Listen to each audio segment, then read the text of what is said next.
Chez les Autochtones, on va faire des alliances commerciales pour développer son réseau d'échanges, mais on va aussi faire des alliances pour se protéger contre ses ennemis.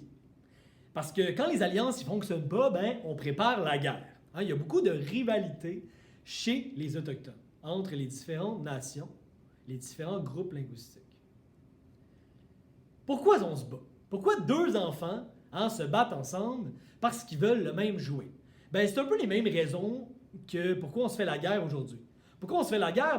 Tout simplement parce qu'on veut prendre le territoire de quelqu'un d'autre qui ne veut pas nous le donner.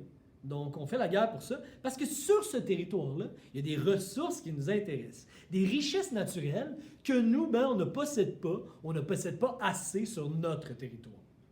Chez les Autochtones, c'est un peu la même chose. Il y a des territoires qui possèdent des ressources qu'on convoite, qu'on veut. Par exemple, ça peut être un bon territoire de chasse. Ça peut également être un territoire fertile où est-ce on va faire pousser des légumes. Donc, on se bat pour le territoire qui possède certaines ressources. Ça, c'est la première raison pour laquelle on se bat. Ça, c'est facile à comprendre, c'est un peu les mêmes raisons que nous. Mais chez les Autochtones, il y a d'autres raisons aussi. Deuxième raison pour laquelle on se bat, pour la vengeance. Chez les Autochtones, quand on fait la guerre, c'est de notre devoir de venger ses ancêtres. Donc, si tu as un ancêtre qui s'est fait tuer il y a 2-3 générations par un ennemi, c'est ton devoir de te venger de lui.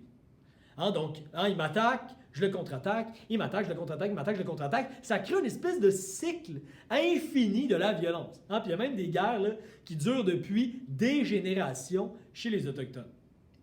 Et ça, qu'est-ce que ça crée, cette espèce de culture de la guerre? Ça crée une espèce de tradition guerrière extrêmement importante chez les Autochtones.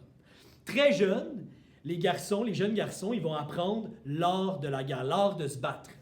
Comme ici sur l'image, on voit un père en train de montrer à son garçon comment tirer de l'arc à flèche. Parce que chez les jeunes garçons, c'est extrêmement important.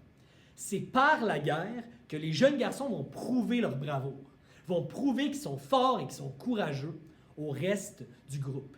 C'est comme ça qu'ils se valorisent. Comme un peu aujourd'hui, les garçons, ils vont jouer, ils vont se valoriser dans le sport. Le sport, c'est pour montrer que tu es fort, pour montrer que tu es rapide, pour montrer que tu as une certaine valeur dans la société. Mais eux, c'était la guerre, tout simplement.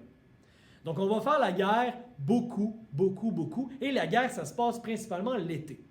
Et la quatrième raison pour laquelle on va faire la guerre, c'est de capturer des prisonniers. Et vous allez voir à quoi ça sert de capturer des prisonniers.